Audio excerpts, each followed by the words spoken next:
Hiya, I'm Nicola, and I was involved in the Wolverhampton LGBT History project. 10 years later, I've been asked to have a look back and reflect on the interview that I gave at the time. I've not seen them in a long time, so I thought I'd do this as a reaction video. My interview is split into short videos, so I'm going to go through them one at a time and give my reactions as I go. So let's get into it. I think in terms of my lifespan, obviously, a lot has changed, but it may not have been stuff that I was aware of that needed, because I was maybe too young to fully appreciate it, etc. In Scotland, gay sex between men was legalised since I was born. I find that fact amazing. I mean, it's like 1983, I think. And that's well behind the rest of the UK. But having said that, I think Scotland also was ahead in some areas. Some of the stuff that went on in Scotland happened before. For instance, this is the repeal of Section 28. I think the largest changes in my lifetime have been to do with social attitudes and the acceptability of being LGBT. T less so, unfortunately. I think that's a really important point, and I think it's something that we've actually slipped back on over the last few years. It's something that I've noticed more and more. The rise of the kind of so-called notion of wokery and everything, it seems to all be sort of tied up in this gradual rolling back of what's acceptable, particularly in terms of trans people. I mean, I was reading the news the other day and there was a protest at a museum. I think it was in Merseyside. There was a protest at a museum because a drag queen was doing a story time hour for children. I'm like, even I think when we recorded this, that would not have happened. I think there's been such a kind of politicization, particularly of trans rights over the last few years. I find that really sad. As far as I'm concerned, trans people and LGBT people have been together in the fight since the beginning. And I find it really sad, especially when you see some organisations now speaking out against trans people and trying to deny their personhood. I think that's really, really sad. We'll still get a hell of a lot of grief, more so than maybe LGBT people in some areas. But I think that in some ways, social attitudes always lag behind legislation in some ways. I think sometimes legislation, when the argument is for equality, when the argument is for an identified inequality in society, I think it takes that legislative change to normalise or to make it acceptable in the eyes of the general public. And then from there, they grow to be more accepting. It becomes more seen and noticed in society and more accepted. I also think that's still true. And I think, particularly again with the trans stuff, if you look at what Scotland has been trying to do, they worked very hard on the new bill that would help people change their gender more easily. That's just been so, it's one of those things, a social change, like I said in the first video, often comes on the back of political change. And if the politicians aren't trusted to go there first, maybe we never see that change. And that I find really struggle with that as an idea. The fact that the English government found that it was possible for it to stop Scotland taking that further step towards equality, I find that a very troubling thing. The other thing, obviously, is the legislation I can think of at the moment is obviously a civil partnership legislation, which hopefully will soon be full gay marriage, which, I don't know how they justified that to begin with, to be honest. I think we established in the civil rights movement and with the race struggles that really separate but equal is not equal. That's the whole point of it. And unless you're free to use the terminology you want for your relationship, and have it recognised as such in the eyes of the law, it is a kind of feeling of being second class, not quite the same. Even if it might give you the same rights under the law, you don't get treated as if it was the same. It's still obviously now we've had gay marriage in the UK for some time, and the sky doesn't fall down when you make these changes. I mean, as I'm sitting here this weekend in 2023, the Church of England has just said, oh, we can now have gay marriage blessings, which, I can't believe how long it's taken them to come around to that idea. But it's any change, even if it's late, is good. And the other thing is the goods and services legislation that came in. I think that was 2007, and that made it so you could no longer be, say, thrown out of a pub or a bar or a shop if someone realised that you were gay.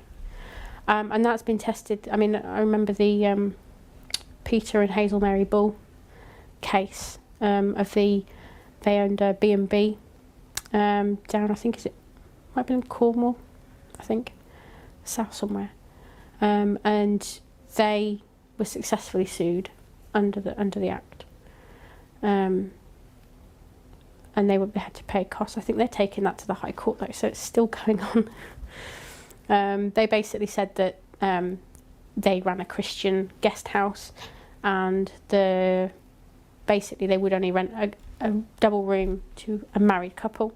They said the issue wasn't the fact that they were gay, it was because they were not married. And since you can't be legally married if you're gay, they thought that was an acceptable way of discriminating. But obviously the law doesn't support that. But they're still taking it further. I just want the day to come where it doesn't matter. It really genuinely does not matter whether you're lesbian, bisexual, gay, transgendered, straight, whatever. When people can just accept people as people, and where it's not an issue. I think that's where it all comes down to humanity, and whether when you look at another person, you see them as a person and not a label, not as something to castigate or insult or, say shouldn't exist, but to recognise that people are human beings and deserve the same equal treatment, and that just because someone is born one way or another doesn't mean that they have any more or less rights. People don't bat an eyelid anymore, and there aren't certain areas where you can't go with your partner.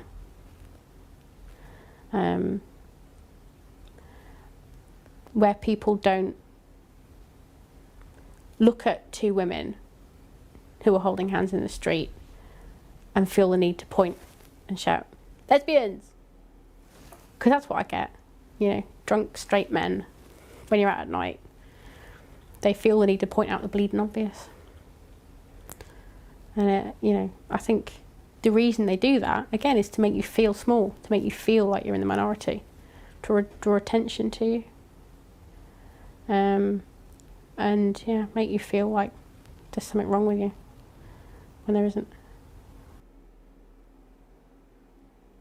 I think I always thought I was bi growing up, from about the age of 12, probably. That's how I kind of thought of myself, in as much as I knew a label for it, which I kind of didn't much. But I recognised that I like girls, and I kind of I assumed that I had to like boys. So I think that's probably where yeah. And then I didn't really come out until I was 24 though. That was a very short one. What I will say is that actually I am bisexual, and I think things are fluid, and you can change both what you want and what you need in life. I'm bisexual. I think it can be very attractive though, especially when you're younger, to get hooked up on labels. And I also think that the the LGBT community, well, the lesbian community, probably more than anything, and probably the gay community if I was a bloke, they can get very precious about certain things, and you can get looked down on if you're bi. There is definitely biphobia in the lesbian community and the gay community and the straight community. It's kind of everywhere. It's like an equal opportunities phobia.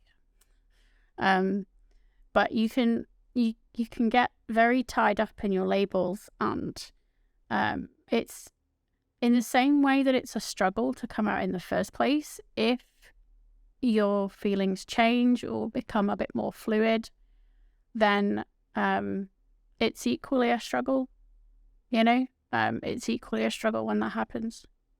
So we have to have space for people to develop and grow, and not feel that they have to stick with mindsets that they have at one point or another. So I think that fluidity is important.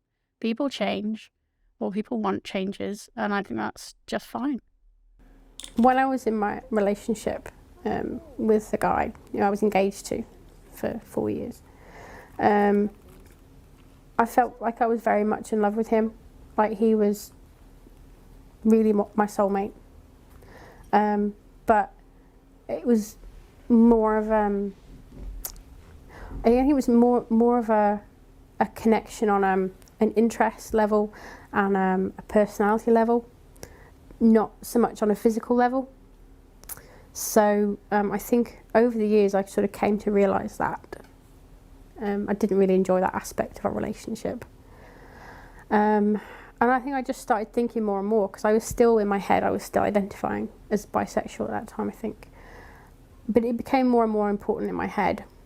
And I recognised that I had probably got to do something about it, even just for my own sanity's sake. I'd started looking on various sort of news groups and forums and stuff online, just to sort of dip my toe into the community. And I settled on one called Ginger Beer, which is a London-based women's group online. And I started posting on there and chatting to people and stuff. And I think this is very end of the year. I think it was like late November, early December, when I told him what I'd been doing and that really I was thinking in this direction. But I was still very much identifying as bisexual at that point, because I still really had strong feelings for him. And some of the people from this group were coming up to Glasgow for, it was like a New Year's thing, sort of between Christmas and New Year. And I went to meet them at a gay bar in Glasgow, which was the first time I'd ever been into a gay bar. Which sort of it was quite intimidating, really. And it was the first time I had knowingly been in a space with gay people. Because I really didn't know any gay people, actually, at that point. In fact, I'm not sure I'd ever met one, like, knowingly, in person. So it was quite an eye-opener, really. And I think the weeks that followed that, it just became clearer and clearer that things just weren't going to work. Just on the gay bar thing, I think, so I live in Manchester now, and I've never really felt that welcome on the scene here, so I don't really use it or go on it much. Like, I feel like each location's got its own little kind of cliques and stuff, and I found that really hard when I moved here. I think it can be very isolating when you move to a new place and you've got this small community that you need to somehow kind of burrow a connection into. And I think there's a much greater tendency nowadays just not to do that. Like, with all the online dating and stuff that you can do now, and different ways of meeting people that way, I think, and I know since I left Wolverhampton, like, a lot of the places I used to go there are kind of shut down or changed hands or whatever. I think that's quite sad, really, that there's less and less identifiable kind of sort of LGBT community spaces. I think that's a real loss, generally. But yeah, I think it could be easier to build those connections when you move locations. I decided that really I should move out and try and explore these feelings for myself.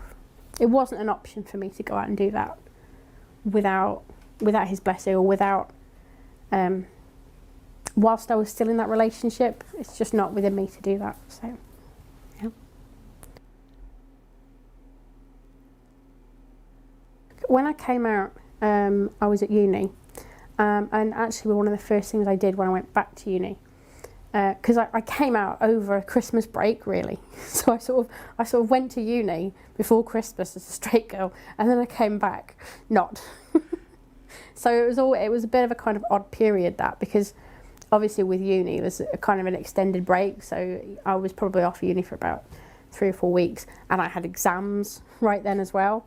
So I had to fill in all those silly forms about extenuating circumstances and things, like, just in case my revision failed and I was just a big mess.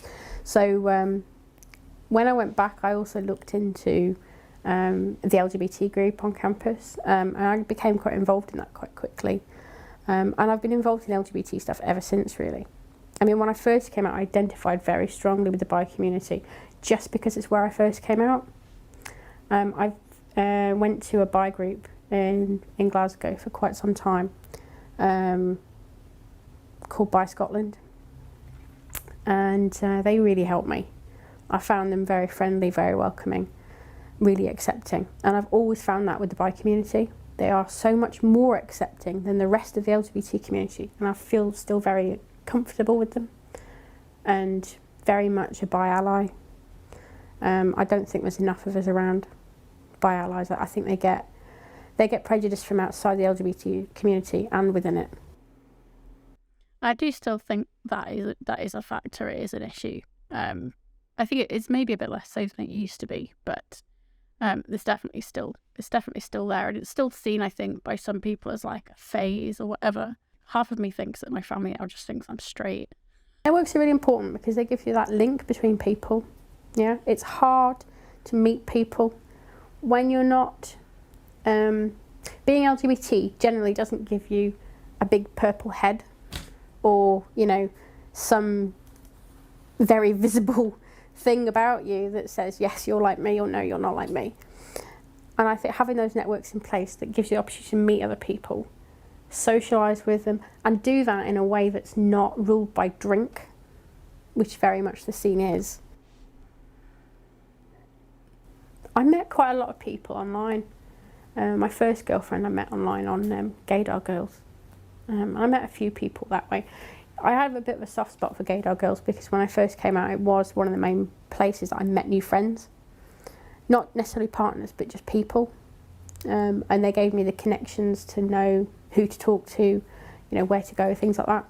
And it was really effective in its time. I'm not sure these days, but it was very good at the time. And it depends, I think, on the location as well as to which service is best in your area. So like that was really popular in Glasgow, but I haven't really used it much down here because there's just not that many people on it from the immediate area. Other services like OkCupid and things as well, they've probably been quite good around here. But also through friends, you know, you meet people, you know, they introduce you to other people, things like that, you know. So my current girlfriend I met at the White Hart. We were having because I run the women's group, and we were having a pool tournament. She showed up to that. Okay, I think that's all of the videos. I think overall, I think I still kind of mostly agree with everything that I said. I think it's there's still a lot of issues out there, specifically I think related to trans people. I think they get a real raw deal. And I think that we need to step back. Currently, I think there is a danger that trans issues get so kind of pathologized and othered that it's hard to sort of step back from that as a societal problem. You know, I think at the end of the day, we have to remember that we're dealing with people first. People. And those people deserve respect, and they deserve love, and they deserve a life and a career and all of the good things that life can offer. And they don't need people trying to get in the way of that. And I think that there are, like with any kind of minority, you will always get this thing where, I don't know, someone does something wrong. You have someone in a small group of people who does something wrong, breaks a law, does whatever, then that person is used as being like, oh, I told you they were bad. I told you they were bad. That one person stands for every single other person in that same group. And that can't be allowed to happen. Because if you let it happen to one group, one bad criminal person does not sully the group they came in. That's their problem. That's their issue. It's the thing that they did. Yeah? And you can't use that one example to tar the brush for everyone. You can't use that example to not give everyone else the rights that they should be entitled to. And I really firmly believe that.